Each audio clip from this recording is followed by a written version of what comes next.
Hello and welcome to Battle of the Ports. This week we are taking a look at Robocop 3, the SNES game, and those based upon it. So that means no home computer versions or NES version, as they aren't the same game.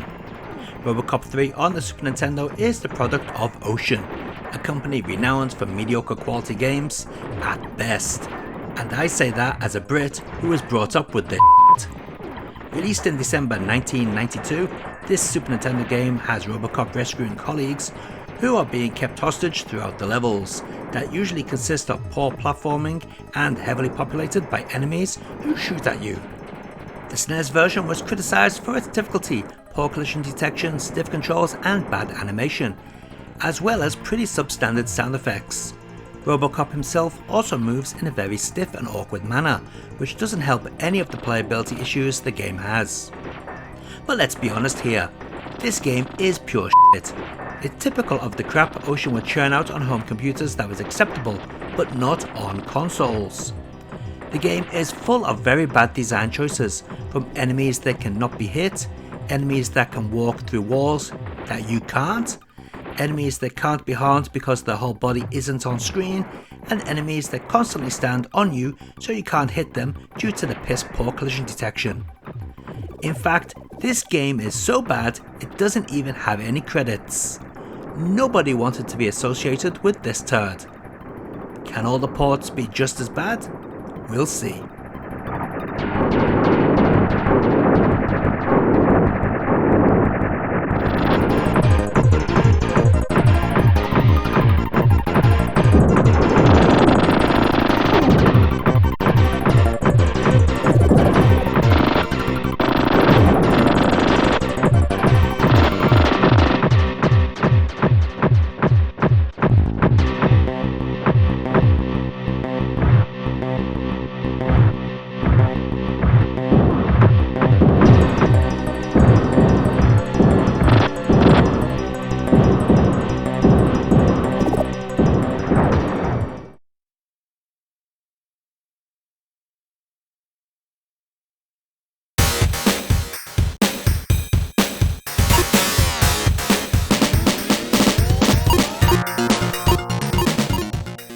Released a year after the SNES version in 1993, the Mega Drive release hit the world, and yes, you can polish a turd.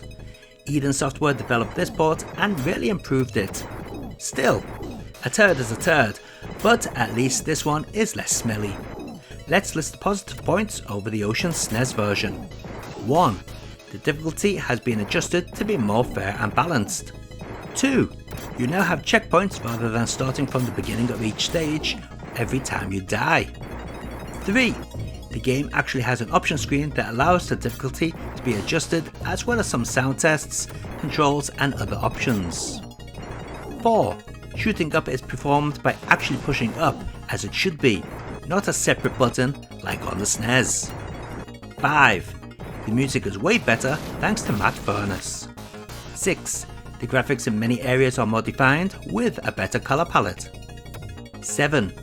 The shooting stages no longer run at 20 frames per second. 8.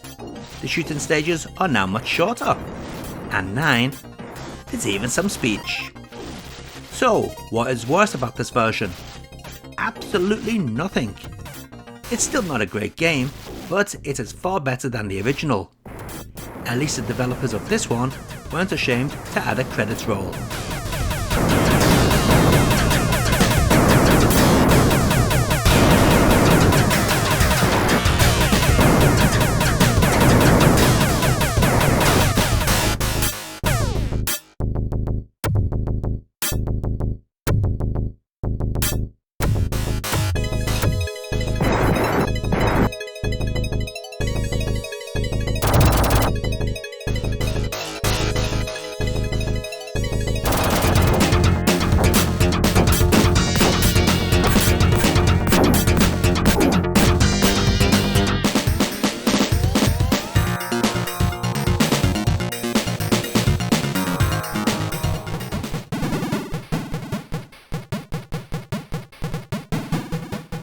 Next up is the Master System port.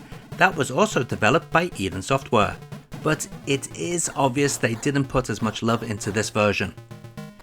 The game is way tougher than the Mega Drive game, which is a shame. On the plus side though, the graphics are reasonable for the Master System, as is the audio. Due to the Master System only having 2 buttons, changing weapons is performed by pushing down and jump. This works quite well. Not once did I change a weapon by mistake. And just like the Mega Drive, shooting up is far more logical. Just push up. Overall, this isn't as bad as the SNES as far as playability is concerned, but I also wouldn't recommend it.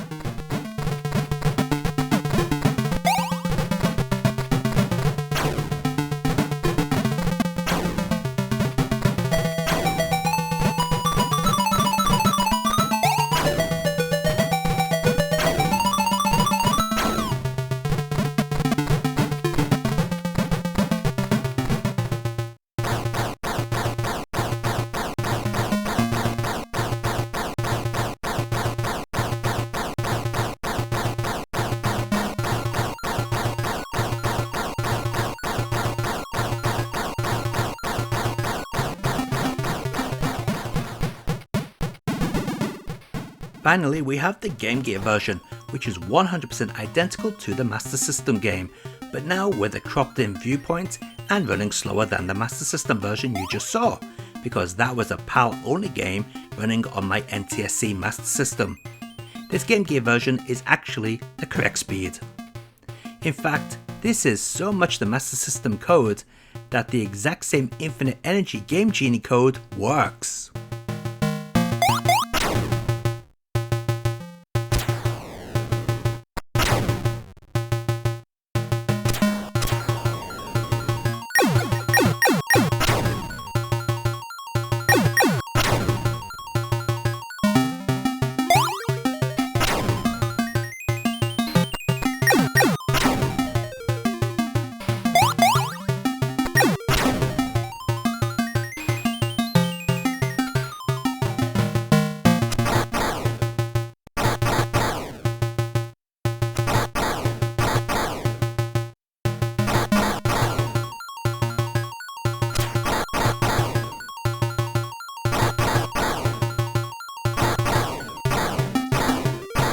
And let's take a look at all those versions of Robocop 3 running side by side.